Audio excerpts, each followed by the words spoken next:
मंजिल की तरफ बढ़ते हुए मुसाफिरों, कैसे हो सब? और पिछले टॉपिक में मैंने कवर किया था ऑटोट्रोपिक न्यूट्रिशन, आज कवर करूँगी हेटेरोट्रोपिक न्यूट्रिशन।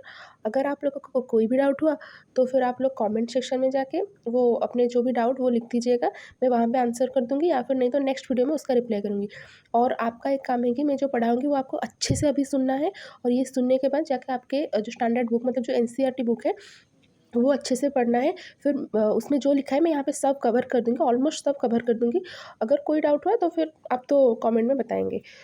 लेकिन अच्छे से सुनना, और मैं यहाँ पे करीब-करीब 15 से 20 मिनट तक एवरेज ख़त्म कर दूँगी ये।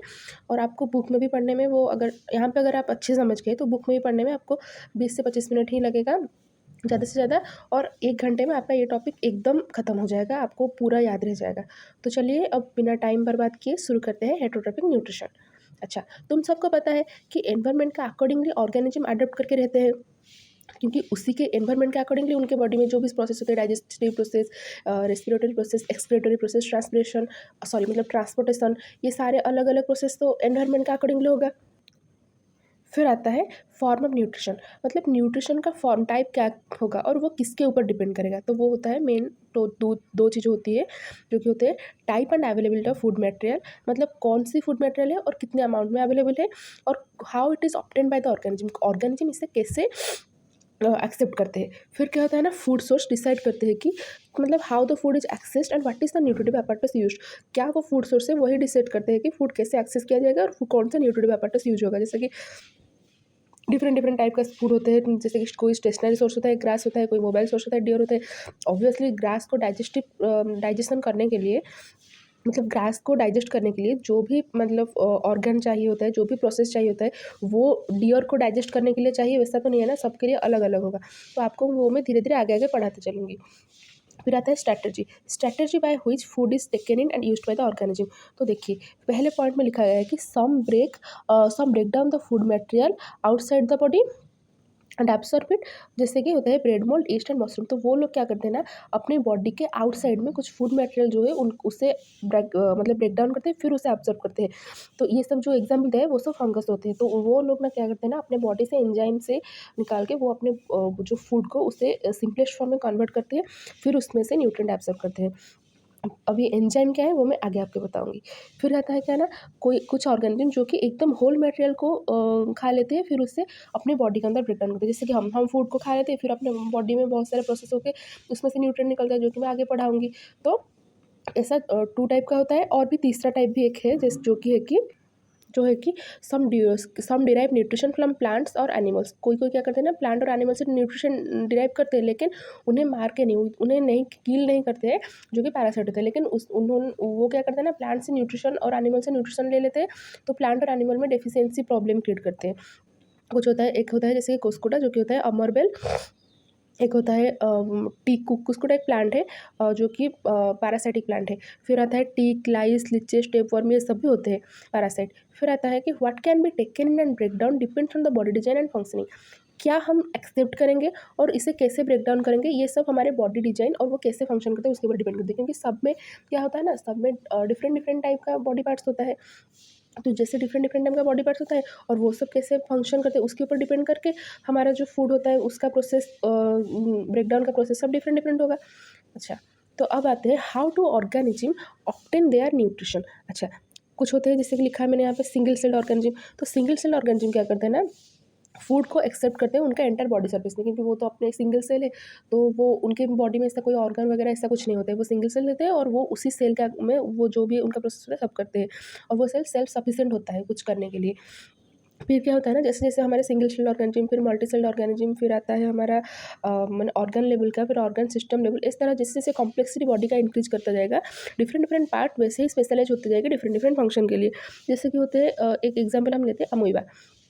अगर पूछा जाएगा कि अमोइबा कैसे फूड को ऑब्जर्व करता है, आपको ये जो मैंने पॉइंट करके और डायग्राम बना के लिखा हूँ वही आपको लिखना है। तो पहले दिया है कि forms temporary finger like extension of the cell surface which fuse over the food particle forming a food vacuole. यहाँ पे देखिए ये जो अमोइबा का डायग्राम है, यहाँ पे सेंटर में एक न्यूक्लियस होता है, फिर यहाँ पे जो भी उसका साइटोप्लाज्म वगैरह वो सब होता है। फिर जैसे ही वो कोई फूड दिखता है, यहाँ पे एक स्यूडोपोडिया जो कि फॉल्स फिंगर लाइक एक्सटेंशन होता है, वो बनाता है। जो स्यूडो मतलब फॉल्स होता है, तो तो यहाँ पे एक फॉल्स फिंगर लाइक, ये देखिए ये जो प्रोजेक्शन बनाया है, फिर क्या करता है ना, जाके वो यहाँ पे देखिए फूड पार्टिकल को यहाँ पे कवर कर दिया। फूड पार्टिकल को कवर करके फॉर्म करता है यहाँ पे फूड वैक्यूल, ये जो फूड वैक्यूल कवर मतलब बनाया है। फिर क्या हुआ है ना, inside the food vacuole complex substance क्या होता है ना, ब्रेक डाउन होता है स्मॉलर एंड सिंपलर वन में, जो कि साइटोप्लाज्म में डिफ्यूज होता है। और वो यही सीडोपोडियम में, ये जो फूड वैक्यूल में वो फूड ब्रेक डाउन करेगा, फिर वो फ्यूज हो जाएगा साइटोप्लाज्म में। और जो भी अनडाइजेस्टेड मटेरियल रहेगा वो क्या करेगा ना, सरफेस से वो सेल के सरफेस के थ्रू वो निकल देगा। फिर देखिए ये जो पहले सेकंड थर्ड फोर्थ, यही जो मैं पॉइंट लिखा है वही इस यहाँ पे डिस्क्राइब किया है, समझे। फिर आता है पैरामीशियम। पैरामीशियम क्या होता है ना, वो भी एक यूनिसेलुलर ऑर्गेनिज्म है, लेकिन अमूबा का बॉडी में कोई डिफरेंट मैंने मतलब कोई पर्टिकुलर शेप नहीं था उसका, डिफरेंट डिफरेंट शेप था बॉडी का। लेकिन पैरामीशियम का क्या है ना, उसका डिफरेंट शेप मतलब डेफिनाइट शेप होता है। और वो फूड क्या करता है ना, उसको उसमें एक स्पेसिफिक स्पॉट होता है, वो उसी स्पॉट में ही फूड एब्जॉर्ब करता है। ऐसा नहीं कि हम अमूबा में जैसे कि वो कहीं पे भी फूड वैक्यूल फॉर्म कर सकता है, वैसा नहीं। पैरामीशियम में एक पर्टिकुलर स्पॉट होता है, और रफली ये कोई मतलब एकदम पर्टिकुलर नहीं है, रफली पैरामीशियम का आउटलाइन अगर हम बनाए तो वो कुछ ऐसा दिखता है। और ये जो यहाँ पे मैंने यहाँ पे ऐसे ऐसे ऐसे बनाया है, वो होता है सिलिया। और उसके अंदर भी वो उसके साइटोप्लाज्म वगैरह उस बहुत सारे फूड वैक्यूल वगैरह सब होता है। लेकिन यहाँ पे जो मैंने सिलिया को दिखाने के लिए सिर्फ डायग्राम बनाया है, इसके अंदर भी बहुत कुछ होता है। तो फूड क्या करता है ना, वो स्पॉट को मूव करता है। सिलिया, ये जो सिलिया हो ना, ये ऐसे ऐसे ऐसे ऐसे ऐसे मूव करेगा। जब ऐसे ऐसे मूव करे तो फूड वो जो यहाँ पे जो भी जहाँ पे वो स्पेसिफिक स्पॉट होगा वहाँ पे फूड आके चला जाएगा। फिर क्या करेगा ना, विच कवर द हाँ, और एक बात नहीं, ये जो सिलिया का क्या है ना, पूरा एंटायर सरफेस में आउटसाइड में एक एंटायर सरफेस में वो रहेगा। तो बस यही था पैरामीशियम का, यही था। फिर आते हैं हम, ये जो यहाँ से आप एकदम ध्यान से सुनिए, मतलब पहले भी ध्यान से सुन ही रहे होंगे, लेकिन यहाँ से एकदम अच्छे से सुनिए, क्योंकि यहाँ से एक nutrition in human being start करेंगे तो वो ये थोड़ा कॉम्प्लिकेटेड आपको लग सकता है, लेकिन डोंट वरी, मैं आपको अच्छे से समझा दूँगी। अच्छा, न्यूट्रिशन इन ह्यूमन बीइंग कैसे स्टार्ट होता है, एलिमेंटरी कैनाल। एलिमेंटरी कैनाल क्या होता है ना, जो कि एक लॉन्ग ट्यूब है, एक्सटेंड होता है यहाँ पर माउथ से लेकर अनस तक एक्सटेंड होता है, ये होता है एलिमेंटरी कैनाल। तो देखिए एकदम अच्छे से देखिए कि देखिए फर्स्ट आया टोंग, टोंग के बाद माउथ, माउथ के बाद ये जो ट्यूब है, ट्यूबुलर एक्सटेंशन है जो इसोफागस, डायफ्राम है, लेकिन ये हमारा मतलब एलिमेंटरी कैनाल का कोई पार्ट नहीं। इसका मतलब काम क्या है वो आपको रेस्पिरेशन में मैं समझाऊंगी। फिर आता है ये जो इसोफेगस वो बनाता है स्टोमक। स्टोमक फिर से कंटिन्यूटी में बनाता है स्मॉल इंटेस्टाइन। फिर वो स्मॉल इंटेस्टाइन यहाँ पे जो दिख रहा है ये स्मॉल इंटेस्टाइन है, जो कि पतला पतला है और बहुत कॉइल्ड फॉर्म में रहता है। फिर आता है ये होता है लार्ज इंटेस्टाइन यहाँ पे। फिर लार्ज इंटेस्टाइन एंड होता है अनस में। फिर यहाँ पे एक अपेंडिक्स होता है, वो उसका कोई प्रोसेस नहीं है, वो कुछ मतलब वो कुछ डाइजेशन में कुछ उतना उसका काम नहीं है। उसके बारे में हम यहाँ पे इतना भी डिस्कशन नहीं करेंगे, लेकिन बाकी सब के बारे में डिस्कशन करेंगे। और यहाँ पे देखिए ये जो gall bladder, bile duct, liver, pancreas, ये सब भी है। ये सब मतलब ये सब भी बहुत हेल्प करते हैं डाइजेस्टिव प्रोसेस में, लेकिन ये एलिमेंटरी कैनाल का पार्ट नहीं है। चलिए फिर डिफरेंट डिफरेंट पार्ट के बारे में भी पढ़ेंगे। देखिए यहाँ पे क्या हुआ ना, फूड प्रोसेसिंग होता है टू जनरेट पार्टिकल। अच्छा, फूड हम ऐसा तो नहीं कि हमने फूड खा लिए और वो जैसे का तैसे वैसे ही हमारे स्मॉल इंटेस्टाइन या फिर लार्ज इंटेस्टाइन तक पहुंच जाएगा, नहीं। फूड क्या होता है ना, प्रोसेसिंग होता है टू जनरेट पार्टिकल। क्योंकि हमने पहले हम अपने टीथ से उसे क्रश करते हैं उस फूड को। जैसे क्यों उसे क्रश करते हैं, क्योंकि वो फूड स्मॉल हो जाएगा और सारे ऑलमोस्ट सेम टेक्सचर के होंगे, तो उसे हमें मतलब एलिमेंटरी कैनाल में उसे जानने में फिर एब्जॉर्ब होने में उसे ईज़ी रहेगा। इसलिए फूड प्रोसेसिंग होता है टू जनरेट पार्टिकल। अच्छा, जब हम कुछ खाते हैं तो माउथ से वाटरिंग होता है, तो वो एक्चुअली कोई वाटर नहीं है, वो एक फ्लूइड है जो कि सलाइवा होता है। और सलाइवा वो हमारे मुँह में सलाइवरी ग्लैंड होती है, और उसी सलाइवरी ग्लैंड से सलाइवा सीक्रेट होते हैं। अच्छा, फूड क्या होते हैं, हम जो खाते हैं कार्बोहाइड्रेट होता है, प्रोटीन होते हैं, फैट्स होते हैं, तो वो फूड क्या होता है ना, कॉम्प्लेक्स नेचर का होता है। तो जो फूड कॉम्प्लेक्स नेचर का होता है तो वो क्या होता है ना, एलिमेंटरी कैनाल में ऐसे ही एब्जॉर्ब नहीं हो जाएगा। तो उससे एब्जॉर्ब होने के लिए ये स्मॉलर स्मॉलर पार्टिकल मतलब मॉलिक्यूल में ब्रेक डाउन होना पड़ेगा। और ये जो ब्रेक डाउन होगा फूड, इसमें बहुत क्या एंजाइम क्या हेल्प करता है, एंजाइम हेल्प करता है। मैं बोली थी आपको एंजाइम में आपको बाद में बोलूँगी। तो एंजाइम क्या होता है ना, बायोलॉजिकल कैटलिस्ट। अच्छा, ये जो कैटलिस्ट है, कैटलिस्ट का मतलब क्या है ना, अगर आपका केमिकल रिएक्शन कुछ हो रहा है तो कैटलिस्ट एक ऐसा सब्सटेंस है जो कि वो केमिकल रिएक्शन को बढ़ावा देगा वो, लेकिन उसमें कोई प्रॉब्लम नहीं आएगा। जैसे कि एक रिएक्शन है, ए टू बी कन्वर्ट हो रहा है, ए एक रिएक्टेंट है जो कि बी में कन्वर्ट हो रहा है। तो अगर आप कैटलिस्ट उस रिएक्शन को बढ़ाने के लिए कोई सब्सटेंस दे जो कि ये रिएक्शन को एक्सीलरेट करे, तो उसे हम बोलते हैं कैटलिस्ट। लेकिन इसमें कैटलिस्ट कुछ अमाउंट में कंज्यूम नहीं होगा, वो सिर्फ उसे एक्सेलरेट करेगा, लेकिन जैसा वो खुद है वैसा का वैसा रहेगा। तो वैसा ही एंजाइम हमारे बॉडी में होता है, बायोलॉजिकल कैटलिस्ट। तो वो भी एक प्रोसेस को या फिर रिएक्शन को बस एक्सेलरेट करेगा। जैसे कि हमारा एक होता है स्टार्च, स्टार्च का डाइजेशन हमारे माउथ से शुरू हो जाता है। तो स्टार्च जो कॉम्प्लेक्स होता है वो क्या है ना, सिंपल शुगर में कन्वर्ट होता है। कैसे? सलाइवरी अमाइलेज एंजाइम की मदद से। सलाइवरी एंजाइम कहाँ अमाइलेज कहाँ होता है? हमारे सलाइवा में होता है। अच्छा, क्या होता है जब फूड से सलाइवा मिक्स होता है, थॉरोली मिक्स होता है। कैसे मिक्स होता है ना, ये हमारे जब हम कोई फूड को इंटेक करते हैं तो वो क्या हमारे माउथ में हम उसे चर्निंग करते हैं, move around the mouth while chewing by muscular tongue. हम उसे अपने दाँत के सहारे में च्यूई करते हैं और च्यूइंग करते हैं और फिर उसे मस्कुलर अपने टोंग जो है मस्कुलर टोंग है ना, उसी के अराउंड से हम उसे इधर-उधर मुँह में रखते हैं फूड में। फिर उसे हम मतलब निगल जाते हैं फूड को। उसके बाद क्या होता है ना, पेरिस्टाल्टिक मूवमेंट होता है गट में। अच्छा, पेरिस्टाल्टिक मूवमेंट क्या है? अभी तक आपको पता चला कि फूड का पाथ है माउथ, इसोफेगस, स्टोमक और आगे भी है। तो अभी तक आपको जितना पता चला है उसमें क्या आपको ये तो नहीं पता कि आपको अभी तक नहीं पता कि इसोफेगस से आगे-आगे फूड कैसे मूव करता है पाथ में। तो वो क्या होता है ना, लाइनिंग ऑफ द कैनल होता है, जो एलिमेंटरी कैनल का लाइनिंग है ना, वो एक उसमें वो मसल उसमें रहते हैं। मतलब एलिमेंटरी कैनल मसल्स मस्कुलर होते हैं। तो मसल का कुछ प्रॉपर्टी होता है, जैसे कि वो रिलैक्स होता है, कॉन्ट्रैक्ट होता है, एक्सटेंड हो सकता है। तो ये जो रिलैक्सेशन एंड कॉन्ट्रैक्शन की वजह से उसका जो मसल है वो रिलैक्सेशन एंड कॉन्ट्रैक्शन होगा रिदमिकली। तो इससे जब जब ये देखिए, ये जब सपोज ये रीजन देखिए, ये जब मतलब ऐसे कॉन्ट्रैक्ट हो जाएगा तो यहाँ पे जो फूड होगा वो नीचे आ जाएगा, फिर नीचे वाला फिर कॉन्ट्रैक्ट हो जाएगा, फिर ये नीचे आ जाएगा, ऊपर वाला रिलैक्स हो जाएगा। फिर इस तरह ये जो ऐसे कॉन्ट्रैक्ट डायलेट होकर ये जो फूड ऐसे ऊपर से नीचे आता है। तो ये मूवमेंट को हम बोलते हैं पेरिस्टाल्टिक मूवमेंट। फिर आता है डाइजेशन, और ये पूरा एलिमेंटरी कैनाल में होता है। अच्छा, फिर आता है डाइजेशन स्टोमक। अच्छा, यहाँ से एकदम बहुत थोड़ा कॉम्प्लिकेट यहाँ से होने वाला है, लेकिन आपको ईज़ी होगा, समझा दूँगी मैं easily. Digestion in stomach, large organ, ये क्या है? एक लार्ज ऑर्गन है जो कि एक्सपैंड करता है। जब यहाँ से फूड इसोफेगस से स्टोमक में आएगा तो ये क्या होगा ना, थोड़ा एक्सपैंड कर जाएगा, क्योंकि ये भी मस्कुलर है और मसल एक्सटेंड, रिलैक्स, एक्सपैंड ये सब हो सकता है। तो स्टोमक में क्या होता है ना, मस्कुलर वाल होता है जो कि क्या करता है ना, ये हेल्प करता है mixing the food thoroughly with more digestive juice. Digestive juice के साथ फूड को थॉरोली मिक्स करने में हेल्प करता है, क्योंकि जैसे हमने टोंग वहाँ पे अपने मुंह में टोंग के सहारे फूड को हमने च्यू करके इधर उधर मूवमेंट किया था, वैसे ही ये भी क्या करेगा ना, फूड को और वो जो डाइजेस्टिव जूस वो सिक्रेट करेगा, उसी के साथ ये थॉरोली उसे मिक्स कर देगा। फिर क्या होता है ना, जो गैस्ट्रिक ग्लैंड होते हैं वो क्या होता है ना, स्टोमक के वॉल में प्रेजेंट होते हैं, जो कि 3 टाइप का चीज़ रिलीज़ करता है, जो कि होता है, पहले होता है एचसीएल जो कि हाइड्रोक्लोरिक एसिड होता है, फिर होता है पेप्सिन, फिर होती है म्यूकस। तो इसका जो भी इस सब का काम है हम आगे पढ़ेंगे।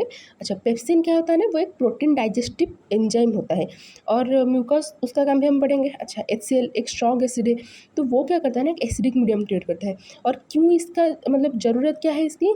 पेप्सिन प्रोटीन को डाइजेस्ट करने के लिए उसको एक एसिडिक मीडियम चाहिए होता है, जो कि एचसीएल प्रोवाइड करता है। अच्छा, ये आप लोग सोच रहे होंगे कि अगर एचसीएल इतना एसिडिक है तो स्टोमक में जो मसल है, जो सेल है, वो तो डैमेज होता होगा। तो क्यों ऐसा होता है कि हमारा तो स्टोमक स्टोमक कभी डैमेज नहीं होता? क्योंकि उसमें क्या होता है ना, जो म्यूकस होता है, म्यूकस जो होता है वो क्या करता है ना, जो स्टोमक के इनर लाइनिंग होता है उसे प्रोटेक्ट करता है from the action of acid under normal condition. Normal condition में, एसिडिक कंडीशन से वो म्यूकस उसे प्रोटेक्ट करता है, क्योंकि म्यूकस अल्कालाइन नेचर का होता है, मतलब वो एचसीएल को सप्रेस कर देता है, जिससे कि स्टोमक में कोई डैमेज ना हो। फिर आता है डाइजेशन इन इंटेस्टाइन। अच्छा, ये थोड़ा-सा कॉम्प्लिकेट आपको लग सकता है, लेकिन उतना ज़्यादा कॉम्प्लिकेट नहीं है। अच्छा, तो इंटेस्टाइन में क्या होता है? इंटेस्टाइन, स्मॉल इंटेस्टाइन, फिर लार्ज इंटेस्टाइन, जो भी सब होता है मेन है स्मॉल इंटेस्टाइन, उसी में सब कंप्लीट होता है, मतलब जो भी डाइजेशन है सब स्मॉल इंटेस्टाइन में कंप्लीट हो जाता है। देखिए, अब स्टोमक से इधर देखिए, इस डायग्राम में स्टोमक से फूड आएगा, इंटेस्टाइन में आएगा, स्मॉल इंटेस्टाइन में आएगा, फिर यहाँ से लार्ज इंटेस्टाइन में जाएगा। तो यहाँ पे क्या हुआ ना, जो देखिए स्टोमक क्या करता है ना, वो एक स्पिंक्टर होता है जो कि मस्कुलर होता है, वो इंटेस्टाइन में जो फूड जाता है उसी को रेगुलेट करता है वो स्पिंक्टर। स्टोमक से इंटेस्टाइन में फूड का पाथ रेगुलेट करता है एक स्फिंक्टर, जो कि मसल का होता है। फिर आता है ये स्मॉल इंटेस्टाइन के बारे में कुछ चीज़ जान लेते हैं, जैसे कि ये होता है longest part of the elementary canal. Elementary canal जो पूरा है उसी में ये जो है ना, यहाँ पे ये जो अंदर ये जो है, ये वाला, ये सबसे लॉन्गेस्ट पार्ट है। ये बहुत कॉइलिंग होकर रहा है इसलिए पता नहीं चला, लेकिन ये सबसे लॉन्गेस्ट पार्ट है एलिमेंटरी कैनाल का। फिर क्या होता है ना, जो कि वो लिखा है, या कॉम्पैक्ट स्पेस में एक्सटेंसिव कॉइलिंग होकर रहता है। फिर आता है हॉर्बीवोर्स एंड कैर्निवोर्स। उनमें क्या होता है ना, स्ट्रॉन्ग, मैंने आपको बोला था कि मतलब यहाँ जो फर्स्ट पॉइंट में था यहाँ पर कि सबका मतलब फूड सोर्स डिसाइड करता है कि वो कैसे एक्सेस होगा, कैसे क्या-क्या सब न्यूट्रिटिव एपैरेटस यूज़ होगा। वैसे ही मतलब हॉर्बिवोर और कार्निवोर, हॉर्बिवोर क्या, वो जो ग्रास वगैरह खाते हैं, कार्निवोर जो कि डियर वगैरह सब खाते हैं। तो क्या होता है ना, जो स्मॉल इंटेस्टाइन होता है हॉर्बिवोर में, उनका लेंथ होता है थोड़ा लंबा होता है, लॉन्ग होता है, क्योंकि सेल्यूलोज डाइजेशन करने के लिए, कार्बोहाइड्रेट है वो डाइजेशन करने के लिए उनका स्मॉल इंटेस्टाइन लॉन्ग होता है। लेकिन कार्निवोर में क्या होता है ना, length of the small intestine small होता है, क्योंकि मीट वो ईजी होता है डाइजेस्ट करने के लिए, तो उनका स्मॉल इंटेस्टाइन का लेंथ सेम मतलब स्मॉल होता है। ये याद रखना अच्छे से। फिर क्या होता है ना, स्मॉल इंटेस्टाइन में क्या होता है, मैंने बोला था कि स्मॉल इंटेस्टाइन में डाइजेशन कंप्लीट हो जाता है, कार्बोहाइड्रेट प्रोटीन फैट तीनों का। तो आप देखिए, स्मॉल इंटेस्टाइन में 3 टाइप का जूस आता है। एक होता है पैनक्रियाटिक जूस, एक होता है लिवर से आता है बाइल, और एक होता है इंटेस्टिनल जूस, जो कि इंटेस्टाइन खुद सीक्रेट करते हैं। यहाँ पे आप अगर डायग्राम देखेंगे तो यहाँ पे देखिए, ये जो स्मॉल इंटेस्टाइन है, यहाँ पे, यहाँ से स्मॉल, देखिए स्मॉल इंटेस्टाइन कहाँ से, ये पॉइंट स्मॉल इंटेस्टाइन है, तो यहाँ से जो ये लीवर है, लीवर से मतलब बाइल सीक्रेट हो जाएगा, स्मॉल इंटेस्टाइन खुद अपना इंटेस्टिनल जूस सीक्रेट करेगा। फिर वहाँ से जो यहाँ पे पैनक्रियाज है, पैनक्रियाज भी यहाँ पर अपना जो भी उसका सिक्रेशन है वो भी यहाँ पे स्टोर करेगा। तो क्या होगा ना, तो इन तीनों का काम कैसा-कैसा है मैं आपको बोलती हूँ, आप मतलब सीक्वेंसली याद रखिए। पहले क्या होगा ना, जो सिक्रेशन ऑफ पैनक्रियाज है, वो क्या करता है ना, स्मॉल इंटेस्टाइन को अपना जूस, पैनक्रेटिक जूस निकाल के देता है, फिर लिवर बाइल देता है वहाँ पे। तो बाइल का काम क्या होता है, पैनक्रेटिक जूस का काम क्या होता है, वो हम देखते हैं। अच्छा, पहले शुरू करते हैं बाइल। बाइल आता है लीवर से। तो वहाँ पर क्या होता है ना, वो बाइल का काम होता है, वो फैट के ऊपर काम करता है। तो वो क्या करता है ना, फैट को स्मॉल स्मॉल फैट ग्लोब्यूल में कन्वर्ट करता है, मतलब बड़ा बड़ा फैट पार्टिकल मॉलिक्यूल जो भी है, उसे स्मॉल स्मॉल फैट ग्लोब्यूल में कन्वर्ट करता है, जिससे कि एंजाइम एफिशिएंटली एक्ट कर सके, उसे मतलब उसका डाइजेशन करने के लिए एंजाइम एफिशिएंटली एक्ट कर सके। फिर आता है पैनक्रियास। पैनक्रियास में क्या होता है ना, पैनक्रेटिक जूस, तो वो क्या करता है ना, अल्कालाइन कंडीशन क्रिएट करता है, क्योंकि जो स्टोमक से जो फूड आया होगा, वो स्टोमक HCl के साथ मिला होगा, तो वो एसिडिक हुआ होगा। तो उससे क्या करता है ना, थोड़ा सा मतलब उसे उसका एसिडिटी कम कर देता है, तो अल्कालाइन कंडीशन क्रिएट करता है ये पैनक्रेटिक जूस। फिर उसमें होता क्या है, ट्रिप्सिन होता है, लाइपेज होता है। ट्रिप्सिन क्या करता है ना, प्रोटीन डाइजेशन करता है, जो स्टोमक में जितना डाइजेस्ट हुआ होगा, उसके बाद उसके ऊपर ट्रिप्सिन काम करेगा, तो वो और ज़्यादा अच्छे से डाइजेस्ट हो जाएगा। फिर जो लाइपेज है, लाइपेज क्या करता है ना, break down of emulsified fat. अच्छा, इमल्सिफाइड फैट क्या होता है, यहाँ पर जो बाइल जो फैट को मतलब स्मॉल स्मॉल ग्लोब्यूल में कन्वर्ट करके फैट ग्लोब्यूल बनाए, उसे जो बड़े पार्ट से छोटे पार्ट में कन्वर्ट करना, उसे कहते हैं इमल्सिफिकेशन ऑफ फैट। वो जो इमल्सिफाइड फैट हुआ, यहाँ पर जो लीवर से बाइल आने के बाद उस पर जो फैट को इमल्सिफाइड फैट बन गया, मतलब फैट को जो छोटे छोटे पार्टिकल में कन्वर्ट कर लिया फैट ग्लोब्यूल में, उसके ऊपर ये लाइपेज काम करेगा। फिर क्या होगा ना, फैट का ब्रेक डाउन हो जाएगा, ब्रेकडाउन ऑफ इमल्सिफाइड फैट, उसका ब्रेकडाउन होगा। अच्छा, तो यहाँ पर सब आपने पैनक्रियाटिक जूस का रोल देख लिया, बाइल का रोल देख लिया। अब आता है स्मॉल इंटेस्टाइन का रोल। वो क्या करता है, उसके भी कुछ ग्लैंड्स होते हैं जो कि इंटेस्टिनल जूस सीक्रेट करते हैं। उसके वाल में, सारे स्टोमक में से वाल में था, यहाँ पर भी वाल में ग्लैंड है। फिर क्या होता है ना, ये जो एंजाइम होता है वो फाइनली कन्वर्ट करता है क्या, यहाँ पर मतलब जितना भी यहाँ तक जितना भी डाइजेशन हो चुका है सब खत्म। उसके बाद क्या है, फाइनली सब जो भी प्रोडक्ट मिलेगा उसके ऊपर इंटेस्टाइन काम करेगा, मतलब इंटेस्टिनल जूस काम करेगा। तो ये क्या करेगा, फाइनली जो भी प्रोटीन अमाउंट है उसे एमिनो एसिड में कन्वर्ट करेगा, कॉम्प्लेक्स कार्बोहाइड्रेट को ग्लूकोज में कन्वर्ट करेगा, और फैट को फैटी एसिड और ग्लिसरॉल में कन्वर्ट करेगा। समझ गया। अच्छा, तो फिर क्या होता है ना, और ये फाइनल प्रोडक्ट है, कोई भी प्रोटीन को आप मतलब डाइजेस्ट करने के बाद फाइनल प्रोडक्ट एमिनो एसिड ही बनेगा। कितना भी कॉम्प्लेक्स ही कार्बोहाइड्रेट क्यों ना हो, उसमें ग्लूकोज बनेगा, कितना भी कॉम्प्लेक्स फैट क्यों ना हो, वो फैटी एसिड और ग्लिसरॉल में बनेगा, कन्वर्ट होगा। फिर क्या होता है ना, जो डाइजेस्टेड फूड या जो मतलब amino acid, glucose, fatty acid वगैरह, ये सब क्या होगा ना, इंटेस्टाइन का वाल इसे ऑब्जर्व करेगा। कैसे ऑब्जर्व करेगा, जो इसका जो इनर साइड, इनर लाइनिंग होता है ना, उसमें फिंगर लाइक प्रोजेक्शन होता है। जैसे कि देखिए, मतलब सोच ले कि इंटेस्टाइन का कुछ पार्ट है जो एकदम कॉयल पार्ट है, मैंने उसे थोड़ा सा ऐसे यहाँ पे लिखा है, तो डायग्राम में दिखा है। तो सोचिए कि इंटेस्टाइन का पार्ट है, एक पार्ट है, तो वो क्या होता है ना, उसमें बहुत सारा फिंगर लाइक प्रोजेक्शंस होते हैं। तो जैसे देखिए कि फिंगर लाइक प्रोजेक्शन होता है, तो उससे क्या होता है ना, जो मतलब वो फिंगर लाइक प्रोजेक्शन होता है उसे विली कहते हैं। तो विली क्या करता है ना, विली और विलाई जो अभी बोले इसे, वो क्या करता है ना, सरफेस एरिया इंक्रीज करता है एब्जॉर्प्शन के लिए। देखिए, अगर यही डायग्राम मतलब इसे मैं अगर ऐसे ऐसे रख रख दूँ, तो इसमें इसका क्या होगा, जैसे कि ऐसे ऐसे रख दूँ यू शेप का, तो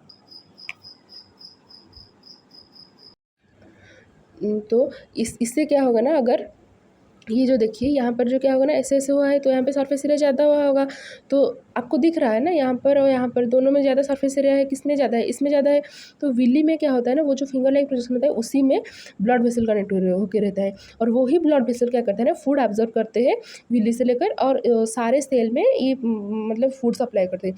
तो वो फूड किस लिए यूटिलाइज होता है, 3 प्रोसेस में: obtaining energy, building up new tissue and repair of old tissue. अगर कोई टिश्यू में खराबी हुआ होगा तो उसे रिपेयर करेगा। फिर आता है लार्ज इंटेस्टाइन। लार्ज इंटेस्टाइन में ये सब मतलब कुछ ज़्यादा मतलब यहाँ पे सब कंप्लीट हो जाता है, जो भी प्रोसेस है, डाइजेस्टिव प्रोसेस। फिर लार्ज इंटेस्टाइन में क्या होता है ना, अनअब्जॉर्ब्ड जो फूड रहता है वो वही आता है लार्ज इंटेस्टाइन में, जो ऑब्जर्व नहीं होता है वही लार्ज इंटेस्टाइन में चला आएगा। फिर उसका वाल क्या करेगा ना, लार्ज इंटेस्टाइन का वाल, वो जो अनअब्जर्व फूड है उसमें से वाटर ऑब्जर्व कर लेगा। फिर जो भी रेस्ट पार्ट है वो एनस में चला जाएगा। फिर एग्जिट होगा, वेस्ट मटेरियल एग्जिट होगा, जो कि एनल स्फिंक्टर के थ्रू रेगुलेट होगा। जो कि अगर हम कंबाइन करके बोले तो स्टार्टिंग एलिमेंट्री ग्लैंड, स्टार्टिंग से माउथ, फिर इसोफेगस, फिर स्टोमक, फिर स्मॉल इंटेस्टाइन, फिर लार्ज इंटेस्टाइन, फिर एनस। समझ गए, ये होता है। फिर आता है, फिर क्या आता है, अब बस ख़त्म। अब यहाँ पे डाइजेस्टिव प्रोसेस ख़त्म हुआ, और सारे ऑर्गन के भी मैंने आपको जो भी बता दिया है, जो भी उसमें प्रोसेस होता है बता दिया है, आप अच्छे से सुनिए। अब थोड़ा सा पार्ट बच गया है, जो कि है आपके डेंटल कैरी और डिके। अच्छा, डेंटल कैरी और डिके क्या होता है, आपको घर में आप लोग की मम्मी बोलते होंगे बचपन से कि अच्छे से टूथब्रश करो, अच्छे से टूथब्रश करो, जो भी। क्यों ये बोलते हैं, क्योंकि डेंटल कैरी होने का डर लगा रहता है। डेंटल कैरी में क्या होता है ना, gradual softening of enamel and dentine. आपके दांत की जो कवरिंग होती है एनामेल और डेंटाइन से कवर होते हैं।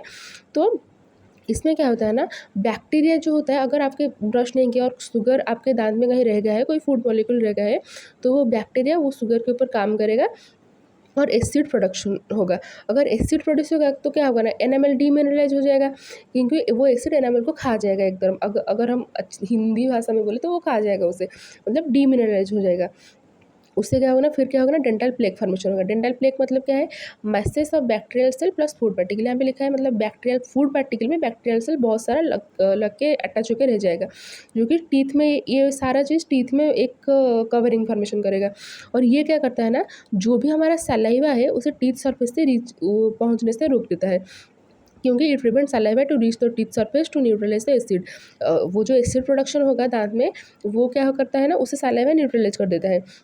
लेकिन अगर ये जो बैक्टीरियल सेल और फूड पार्टिकल एक प्लेक फॉर्मेशन कर देगा, तो सलाइवा वहाँ तक, दांत के सरफेस तक पहुँच ही नहीं पाएगा, तो वो एसिड वहाँ पे रह जाएगा, और एसिड आपको पता है हानिकारक होता है।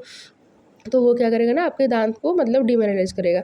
तो इसीलिए कहते हैं brushing the teeth after eating removes the plaque before acid production by bacteria. Acid production होने से पहले ही वो प्लेक को आप रिमूव कर देगा, अगर आप टीथ से ब्रश करेंगे, सॉरी ब्रश, टूथ ब्रश करेंगे। फिर अगर ये अनट्रीटेड रह गया, if untreated this micro organism में इन्वेड द पल्प्स, तो इन्फ्लेमेशन एंड इन्फेक्शन। अगर ये अनट्रीटेड रह गया है तो माइक्रो ऑर्गेनिज्म क्या करेगा ना, वहाँ पे रहकर उस इन्फ्लेमेशन और इन्फेक्शन क्रिएट करेगा। फिर एक एक्टिविटी रह गया था, जो कि आप 2 टेस्ट ट्यूब लेंगे, test tube A, test tube B, दोनों में ही 1 ml स्टार्च लेंगे। फिर दोनों में ही नहीं, दोनों में नहीं, एक में सलाइवा रखेंगे और दूसरे में सलाइवा ऐड नहीं करेंगे, लेकिन दोनों को ऐसे ही सलाइवा ऐड करने के बाद पहले ट्यूब को और दूसरे ट्यूब को वैसे ही 20-30 मिनट तक रख देंगे। फिर उसमें क्या करेंगे, दोनों में ही आयोडीन सॉल्यूशन डालेंगे। और आपको पहले से मैंने ऑटोट्रोपिक न्यूट्रिशन में मैंने बताया था कि आयोडीन सॉल्यूशन अगर स्टार्च में मिलेगा तो वो उसका कलर चेंज होगा, और कलर चेंज होगा क्योंकि आयोडीन के प्रेजेंस में स्टार्च का कलर चेंज हो जाता है, तो ब्लू कलर हो जाएगा। लेकिन हम आपको क्या पता है कि सलाइवा स्टार्च को डाइजेस्ट करता है, तो पहले प्रोसेस में आपने सलाइवा डाला है, तो सलाइवा क्या करना करेगा ना, स्टार्च को डाइजेस्ट करना स्टार्ट कर दिया होगा। तो स्टार्च जब स्टार्च के फॉर्मेट में रही नहीं रहा होगा, डाइजेस्ट होना शुरू हो गया होगा, तो इसलिए वो पहले ट्यूब में क्या होगा ना, वो उसके वो जो ब्लू कलर आता है वो कलर नहीं आएगा, लेकिन टेस्ट ट्यूब बी में कलर फॉर्मेशन होगा।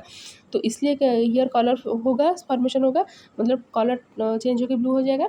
इससे आपको ये पता चलेगा कि सलाइवा जो पहले वाले में सलाइवा स्टार्च को डाइजेस्ट कर दिया होगा, इसीलिए वो उसका कलर चेंज होगा, क्योंकि अब उसमें स्टार्च ही नहीं रहा। तो इससे आपको पता चलता है कि सलाइवा क्या करता है ना, स्टार्च को डाइजेस्ट करने में हेल्प करता है। एक छोटा सा एक्सपेरिमेंट था। और आपको कुछ क्वेश्चंस दिया है, जो कि मैं बताती हूँ अभी। तो आपका क्वेश्चन था difference between autotrophic and heterotrophic nutrition. आपको मैंने ऑटोट्रॉपिक न्यूट्रिशन पहले वाले वीडियो में बताया था, हेटेरोट्रॉपिक न्यूट्रिशन भी बताई हूँ अभी।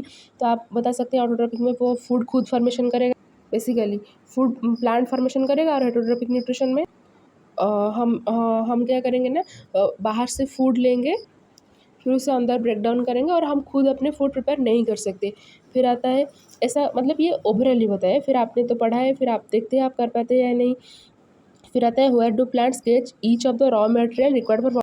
एक्चुअली अगर पहले वाले क्वेश्चन में, एक मिनट, अगर पहले वाले क्वेश्चन में देखें तो ऑटोट्रॉपिक न्यूट्रिशन मतलब जो अपना खुद प्रिपेयर कर सकता है, और हेटेरोट्रॉपिक में जो दूसरे के ऊपर डिपेंडेंट होता है अपने फूड के लिए।